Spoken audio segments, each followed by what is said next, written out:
זאת אומרת שכשאתה לא רואה במציאות התחתונה את ההשראה של העליון. וגוג ומגוג, זה בדיוק זה המלחמה הזאת, זה המלחמה על יכניסו את ההערה של הכתר, ואז גוג ומגוג פושט את הרגל, ואם לא מכניסים אותו, אז הוא נהיה בעל הבית. המציאות שאנחנו נמצאים בה היום, זה בדיוק הקטע הזה. ומה שכתוב בפסוק בספר דברים, והיו חייך תלויים לך מנגד, זה השאלה אם תימשך הרוח חיים הזאת, שזה המשיח, כמו שאמרנו, שהוא שואל חיים, הוא מבקש חיים. כן? והיו חייך תלויים לך מנגד, זאת אומרת, תימשך החיים האלה או לא, וזה תלוי מנגד. מה זאת אומרת? זה תלוי באיזושהי צורה, ועכשיו שואלים אותך, זה יהיה או לא יהיה? והרוח אלוקים הזאת, אז כתוב עליה כבר בהתחלה של ספר בראשית, ורוח אלוקים מרחפת. ורוח אלוקים מרחפת זה הרוח של המשיח, שהיא נמצאת כל הזמן באיזה סוג של ריחוף, והיא תלויה לנו היום במסגרת של מלחמת גוג ומגוג שאנחנו נמצאים בה, היא תלויה מנגד. והשאלה, זה ייכנס או לא ייכנס?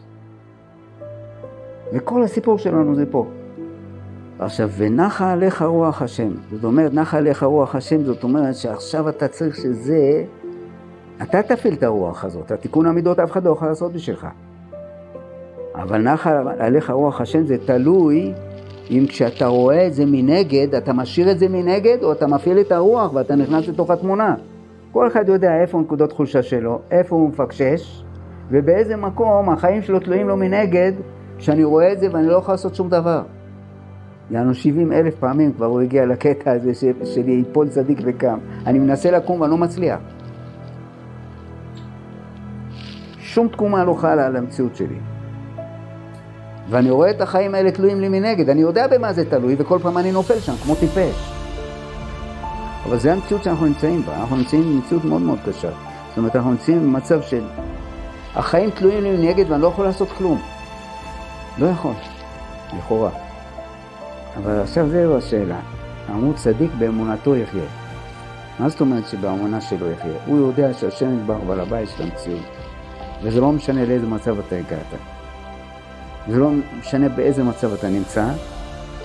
יש קטע שאתה צריך לאחוז באמות הסיפים באיזושהי צורה ולמצוא את הדרך שלך ולדעת שהקדוש ברוך הוא יש לו את הכוחות לעשות מה שהוא רוצה.